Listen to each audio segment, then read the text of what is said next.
All right, looks like we are live. So, what's going on, everybody? Just doing another Q&A, my weekly Q&As. For those who don't know what this is about, it's a wholesaling Q&A. Whether you got business-related questions, entrepreneurship, wholesaling, real estate, whatever it may be, I'm here to answer them. On the last live we had last week, I actually locked up a deal live while I was doing it, and I wasn't even planning to do it, but it happened out that way. So if you haven't already, check out that last live, watch how I lock up the deal, make the offer, everything, and kind of go from there. But today we're just going to be kind of going over any questions you have in your business, anything that you want to know, maybe you're having troubles with, whatever it may be, even if you're watching this after the fact. Just go ahead and comment down below any questions you got, and I will answer them. I'm pretty good at answering everybody's questions. I haven't missed anybody, and I will personally respond to each and every one of them. Today's a particularly good day. I just locked up a deal this past week, and we were waiting on to see how many taxes were owed on it. We had it locked up for $45,000, and we found out it had $18,000 worth of taxes owed on it. But unfortunately, the seller, while they tried to give me their best guess on the estimate on as far as the condition on the property, because this is a virtual deal, the seller was way off. The property had so much termite damage that the roof was caving in. It was just a teardown. You couldn't salvage anything, and for that reason, I had to renegotiate that price. Fortunately for me and the seller, the price of the lots in that area were going for about $30,000 to $40,000. So you're probably thinking, well, how is that good? You had it under contract for $45,000. So what I had to do is I had to go back to the seller, renegotiate a price that worked for us, which the partner I'm JVing with, he mentioned that he could sell it for anything above 20. So I said, well, we need to be above 18. I want to pay the seller some money. And that's what we did. So I renegotiated the seller. I'm like, if that's one thing that I am very confident at, it's talking to sellers. Like, I could talk to sellers all day, every day. Like I said, if you watch that last live, you'll see how I handle it. So that's not an issue, whether I'm renegotiating $100,000 or $10,000 or $500. So we renegotiated this guy down $25,000. I say we, but I did. And we got him down to $20,000. So he was happy to make some money. It was tax delinquent, so it was either stay in his name and collect tax debt, or he loses the property and he still has that debt attached to him. So he didn't want that, and we made it work. So we're at $20,000, and then he found a buyer within the same day. Somebody locked it up at $30,000. We're splitting it 50-50, so I'm making 5, he's making 5, and I spent probably all of not even an hour into it, so it's like $5,000 an hour. Pretty happy about that. So we're going to be closing by the end of the month on that one. I've just been running into a lot of issues recently in this just past year, and I don't know if it's COVID related or what, but title issues, tax delinquencies, just like probate issues, family members not wanting to sign. And like I said, I'm very good and very convincing with the sellers, but sometimes you do everything you can do and it just doesn't work out. And I've had a lot of those deals recently, and it's nice to have some of these finally go through. Still working on the $70,000 deal. Hopefully we'll have that closed either next week or the week after, and I'll have some better news next week for that as well, hopefully. We're just waiting on a title issue for the $70,000 deal. Basically, there's a mortgage on the property, and it's been paid off, and we're simply just waiting for a release, a statement from the bank saying that they're releasing the lien on the property so we can get clear title and we can move forward to closing. For whatever reason, this bank is just not, they're taking their time. It's been about 2 weeks. I've done everything I can, from calling the seller, calling the title company, emailing them every single day to remind the bank to get that release. And, short of actually calling the bank, I'm sure they're just going to tell me to F off because I don't, have any purpose in that property.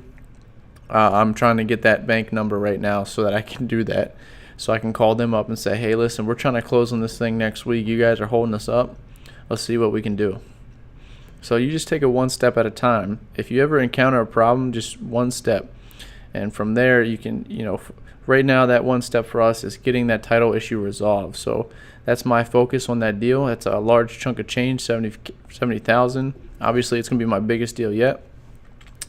And I'm super excited for it. So my buyer's confirmed with me multiple times. He's still ready to go. He's just waiting on that, and we're good to go. That's why it's important to have good buyers. And on that note, my buyer wanted to use his title company, which I've done in the past for him, and his title company is okay. And his title company actually revealed to him how much we were making, even though my assignment agreement, it doesn't show what the assignment amount is until closing. That's how I do it, so that way if they want to back out or they balk at the price, it's at closing, so they're less likely to do so. And also, it's good to have that solid buyer base, so you don't have to worry about that. But anyways, his title company told him how much we were making, so when I tried to pressure him into closing quicker, he used that against me. So that's why it's important to use your own title company if you can every single time. Because every time I've done it, where I use the other buyer's title company, it's either they are slow in communication or they're favoring the buyer, or they're favoring the one party. So that's why you do want to use your title company if you can. You guys hear me all right? Is anybody here? I set up this mic every time I have this live, and that's about the only time that I use it. So I just want to make sure it works every time that I'm doing it.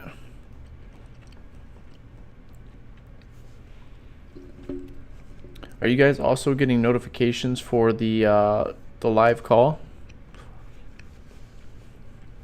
1 second.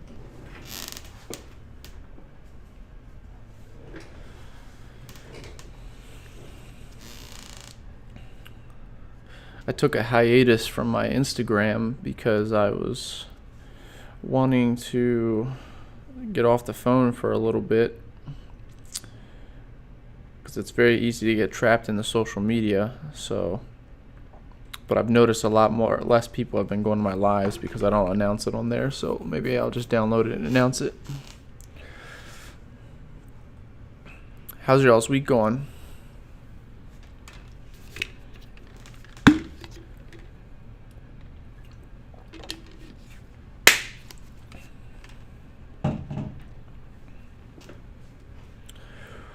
Boop, boop. But yeah, I got some other deals that I'm working on. Trying to really lean down my expenses. So I got rid of my CRM, which I'm still using Podio, but I was using Investor Fuse, which was like $250 a month. And now I'm trying to get it down to below $1,000 a month. Actually, I think I'm there, minus the VA, is because I fired my VA. He showed up late too many times, so I gave him the 1, 2, 3 strike, you're out kind of deal.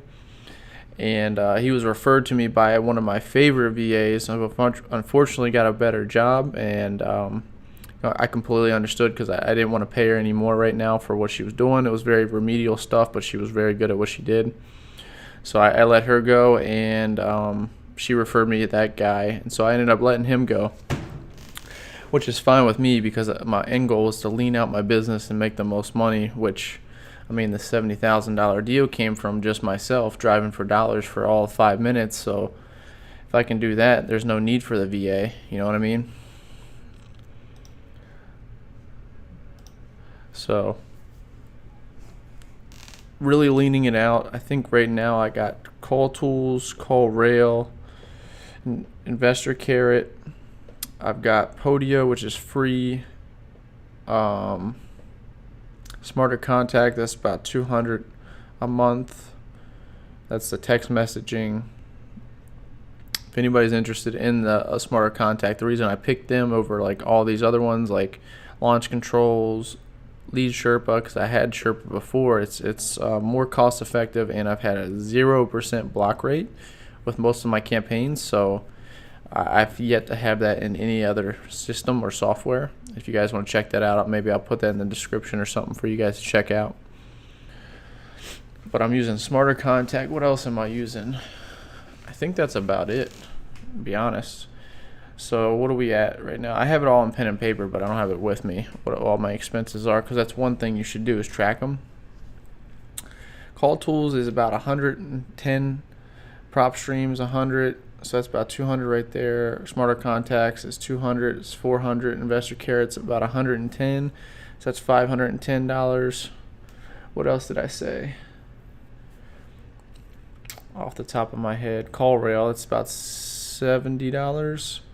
So we're like 600 and some change. So I'm finally leaned out to that amount, but I'd like to get it even lower. Maybe get rid of call rail. But I just had and deal machine. Deal machine's $50 a month. So all in all, I'm like at $700, $800 a month. My business, and this year I'll be averaging, 4 months in, doing the math in my head, be like 25,000 a month. So of course this $70,000 deal is going to help bump that up. But all right, Instagram is still downloading because I'm in a terrible cell reception area.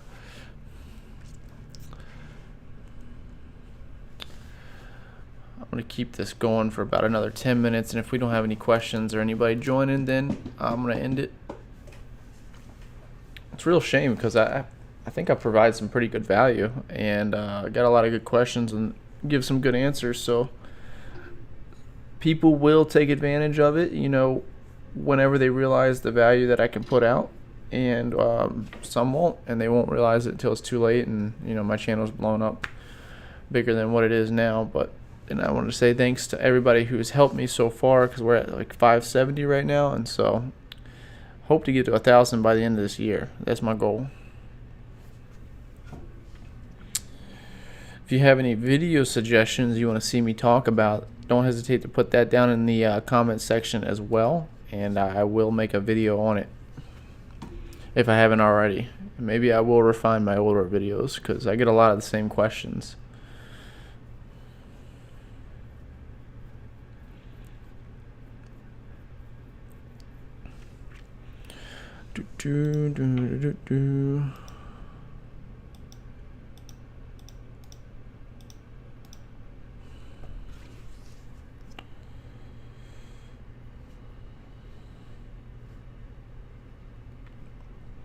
On the topic of VAs, let's talk about that.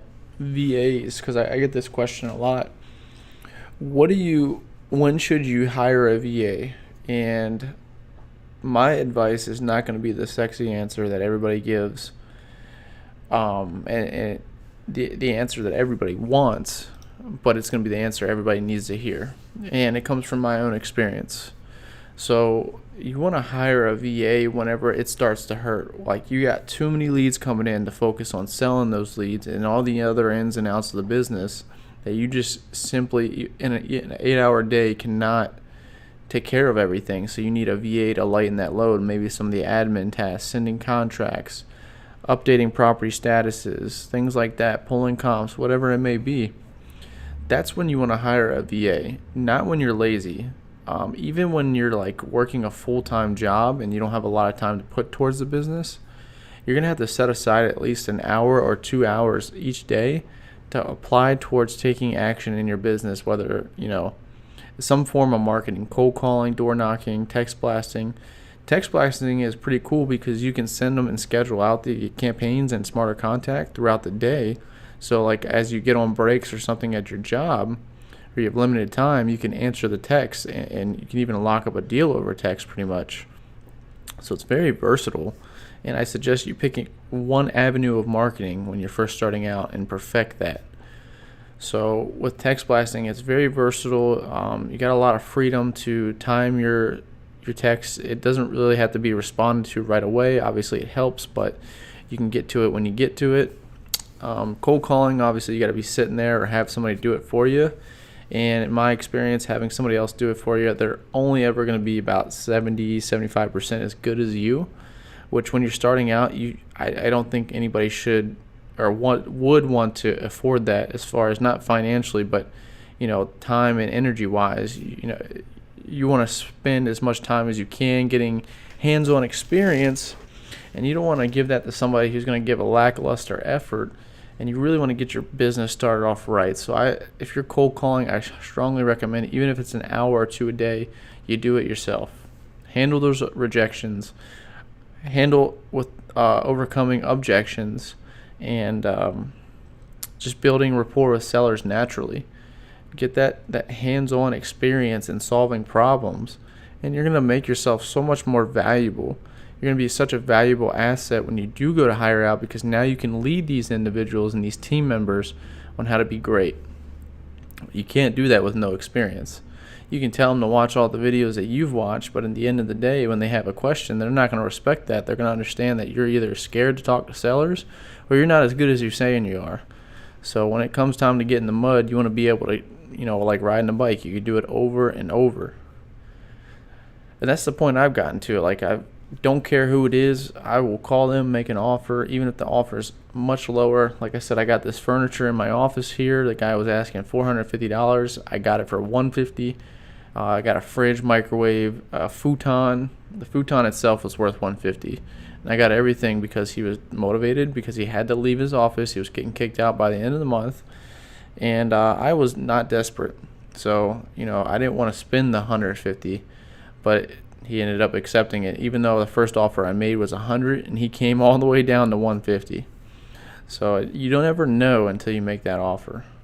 And there's nothing wrong with making offers. They have every right and option to say no, and you're not taking advantage of anybody. Anybody who says you're taking advantage of somebody they have a victim mindset, which means they're very limited in how they think.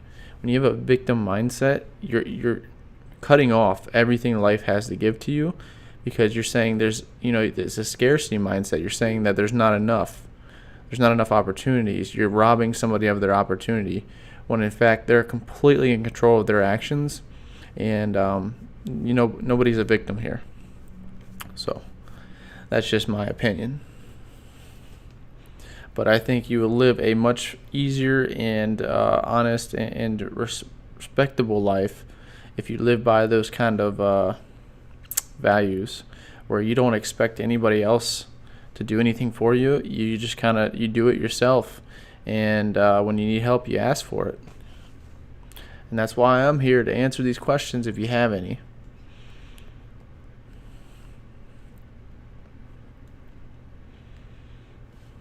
Otherwise, I'll keep rambling for the next 5 to 10 minutes.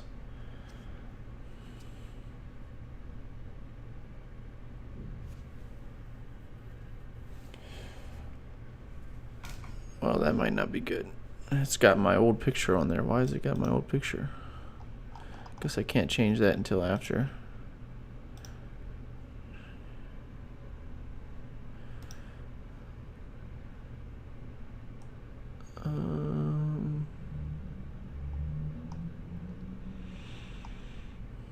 There we go. That might help us. Maybe, maybe not.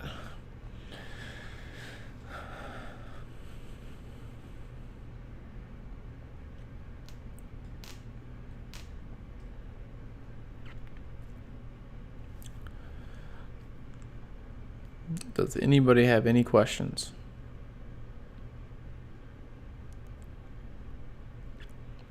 If there's one thing you got from this video, if you're watching it after the fact, or if you're watching right now, because it doesn't update for me for whatever reason, I can't see how many viewers are in here. What I would suggest is really, really get a baseline for your business, whether it's marketing, admin stuff, whatever it may be. You really want to get a feel for where you're at and where you want to go. So whether that's you want to make $10,000 a month, figure out how many calls you're making, how many people you're actually talking to and contacting. Not how many people you bought a list from, because the list doesn't do anything until you market to it. And once you market to it, keep track of how many people are actually responding, because from there you're getting a better idea of what kind of outreach you're getting, so that way you can track that. And let's say you get 100 people that answer, and out of that 100 people you get 3 contracts, and out of those 3 contracts you get 1 that actually closes. Now you have some insight of what your business looks like in your market. Okay, well, it takes me about 100 live answers to get 3 contracts, and about 3 contracts to close 1 deal. So now I need to, if I want to close 5 deals a month, I need to be answering or contacting 500 people a month to get those 15 contracts that will help me close those 5 deals. Did that very fast, but you get the point. That's the key performance indicators, key KPIs. And that's what we're looking for. We're trying to get that baseline, especially when you're starting out. So much easier, because whenever you're spending thousands and thousands of dollars and you don't have any idea what's going on in your business, that's not a good day. That's not going to be a good day for anybody. So I think I actually had a lot better response when I started at 1 p.m. So maybe I'll start doing it back at 1 p.m. because I have 0 questions in here, and I usually get 5 to 6 people.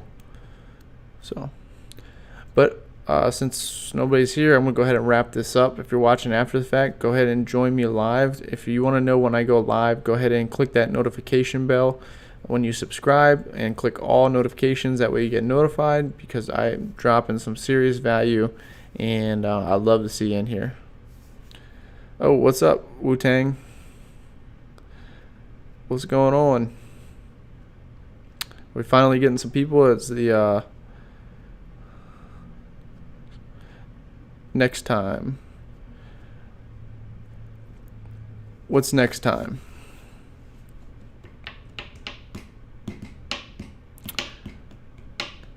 The YouTube algorithm just kick in or something?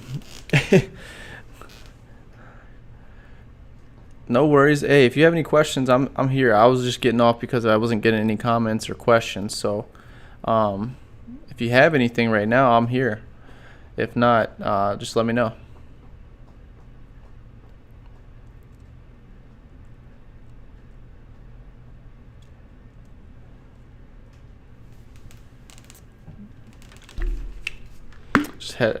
Just showed me like 4 people. It finally showed me there were people in here, so I don't know what happened there.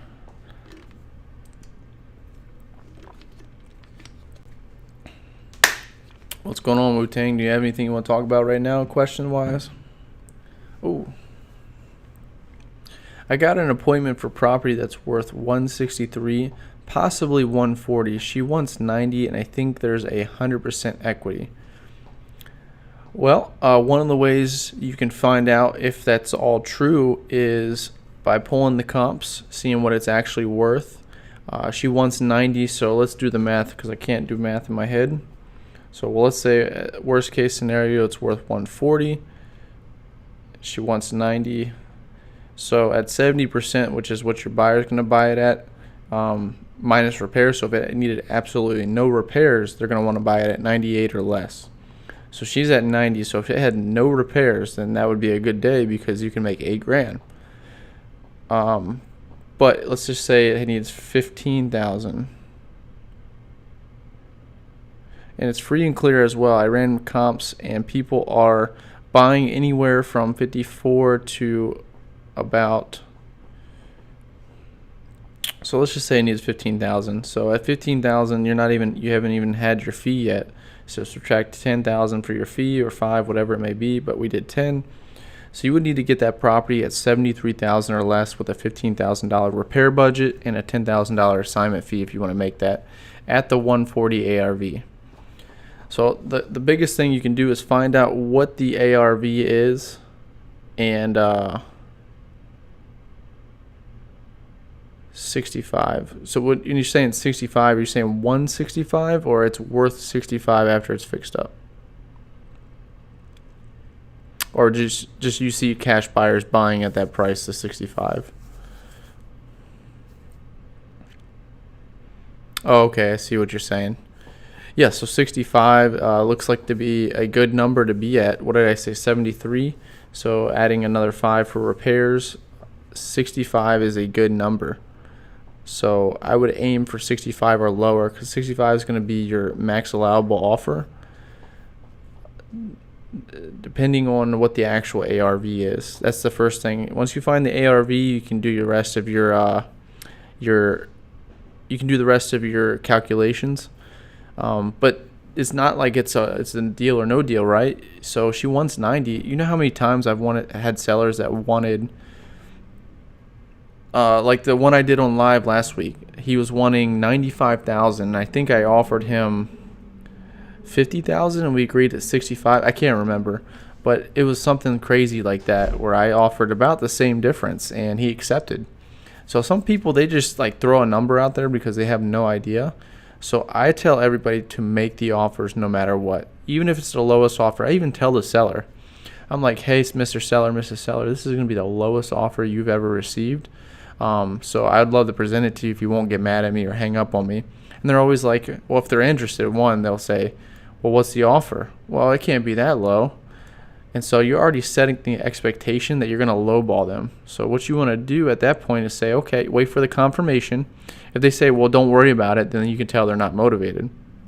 Once they give you the confirmation, they give the offer, present it. And don't hesitate. Don't beat around the bush, just straight to the point. Would you consider $65,000?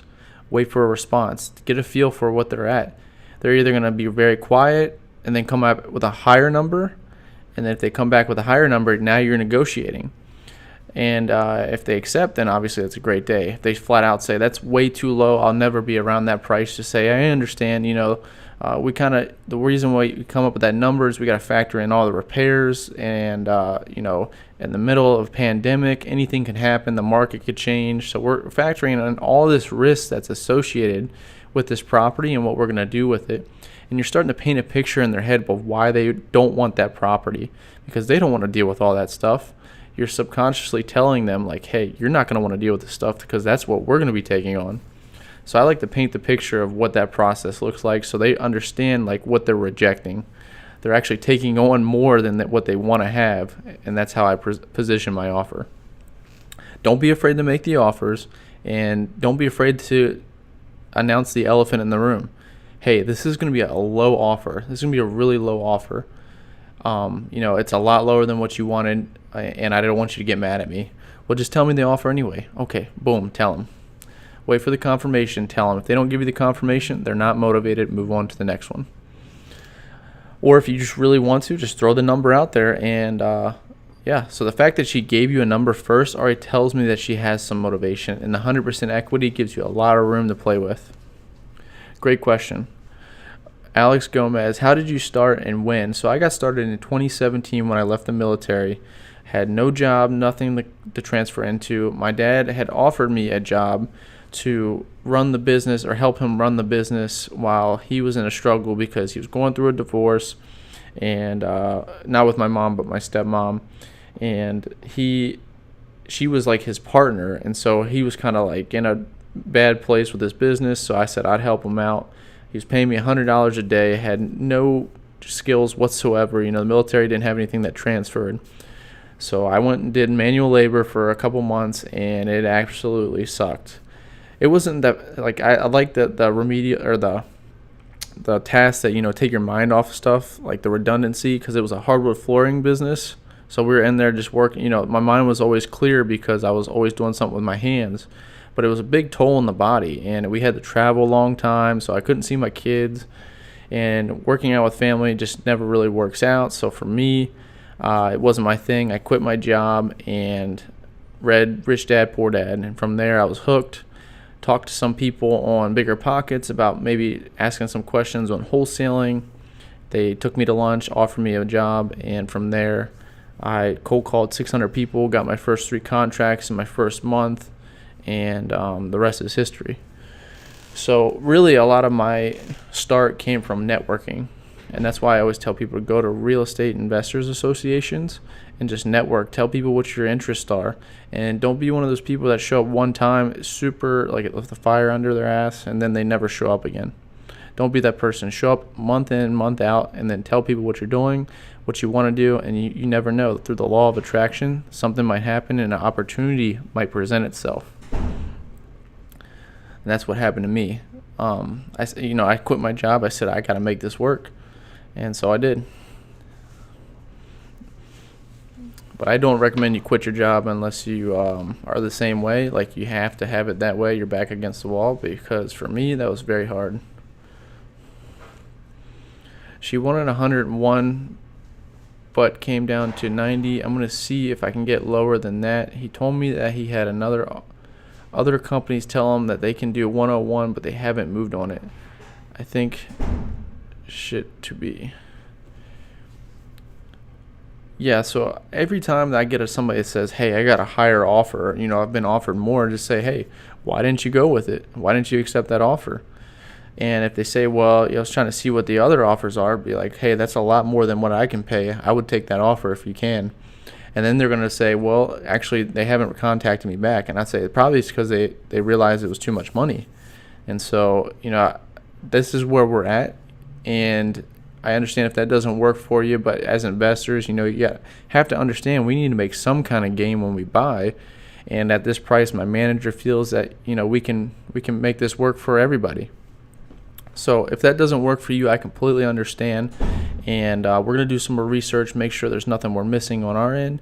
And if anything changes for you, please let us know, because we are very interested in this property, and we would love to buy it from you. And either they're going to say, "Well, I can take 70,000 or something like that," or they'll say, "Okay, never mind." And then you put them on a follow-up for about 1 to 2 weeks just to see if they thought about your offer anymore. And I make that call sound just like this. I say, "Hey, listen, we made an offer about a week ago, and I was just following up to see if you thought about it anymore." She's out of state, but she can just sit on the property. She said a lot of investors have been contacting her but flaking on the property by not showing up. So that tells me that she even has more motivation, because people are wasting her time because they either agree to a price that's ridiculous, they go out there and realize it's too much. But just say, "Hey, listen, why don't you work with a serious set of buyers? It might not be at the price that you want, but let's get rid of this headache property." I mean, that's why you want to sell, right?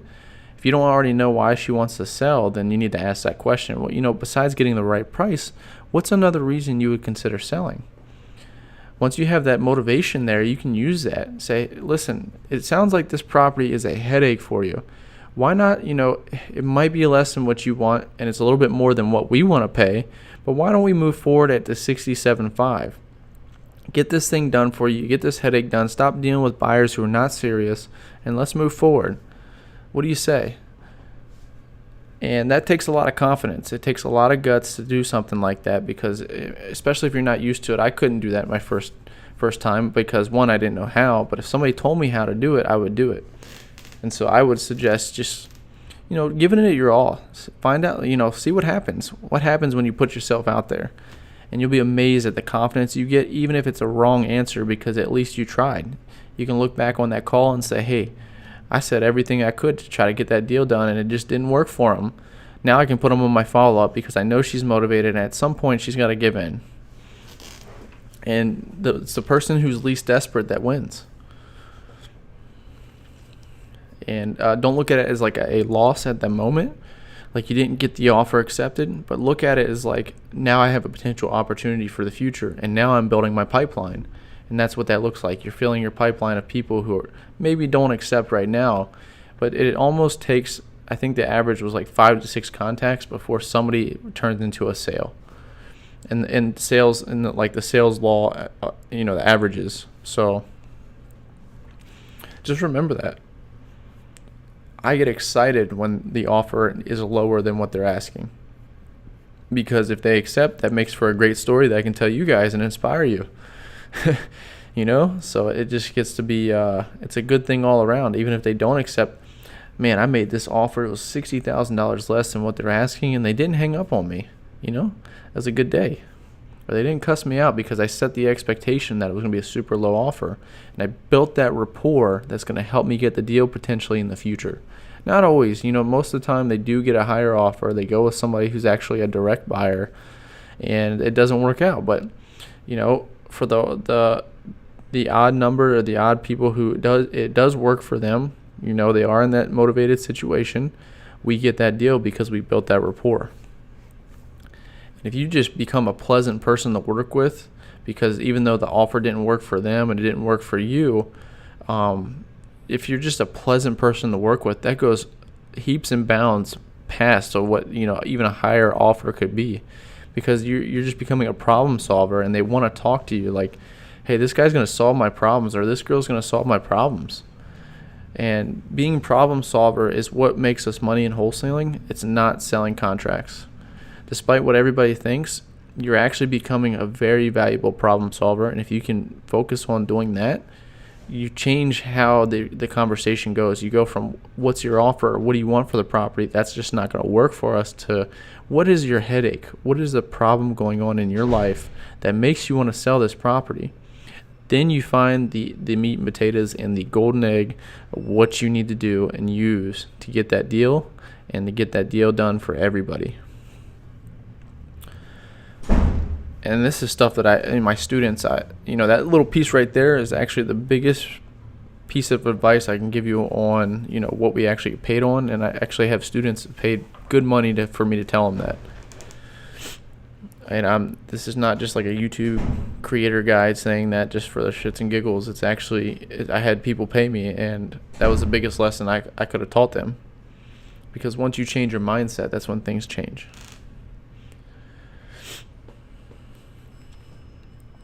Did that help you out at all? Both Alex and Wu-Tang.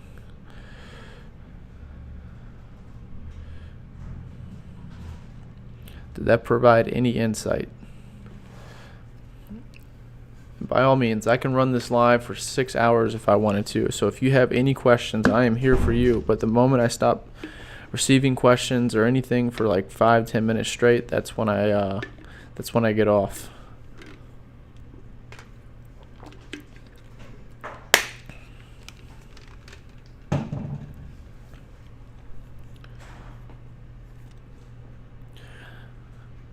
But yeah, I mean, these are all great questions. Very good questions. And it sounds like you got a possible deal there. So I would not hesitate to make an offer, because you're going to find out one of two things: what happens when you make a lowball offer, and that you're actually capable of doing it. Not that you haven't done it before, I don't know the situation, but every time you do that, it builds that iron armor that you need to do this business. That a lot of people are thinking it's easy, and it's really not. And then it becomes natural for you. Then you get such thick skin that you're just like, I can make a $1 offer to a property that's worth $100,000, and I've locked up a property for $1 before.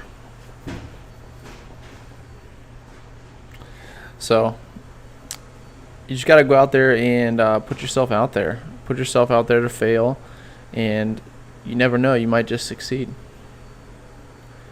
So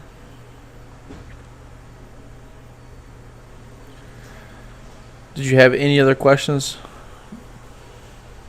Wu-Tang? I appreciate you joining in here, asking questions, and getting some insight, man.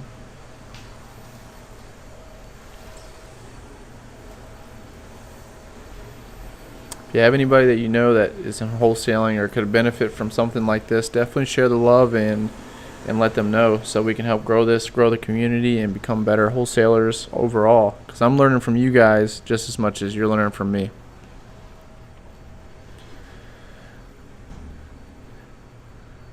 Hey, no problem, brother. So I'm going to do this live each week, and I'd love to see you in here each week, even if it's later. Like I said, I will stay in here for as long as people are, joining, asking questions. I don't have any restrictions, so I'm pretty free to do whatever. But yeah, so if you're watching this after the fact, I just want to say, please hit that subscribe button. If you found any value out of this video, smash that thumbs up. And for those that are already subscribed, watching my videos, asking questions, I just want to say thank you for your continued love and support. I hope to see you all in my future videos. Even check out my past videos. I've answered a lot of questions in there. And if you have any content suggestions you want to see me do, don't hesitate to put them down there. As always, y'all take care and have a good weekend.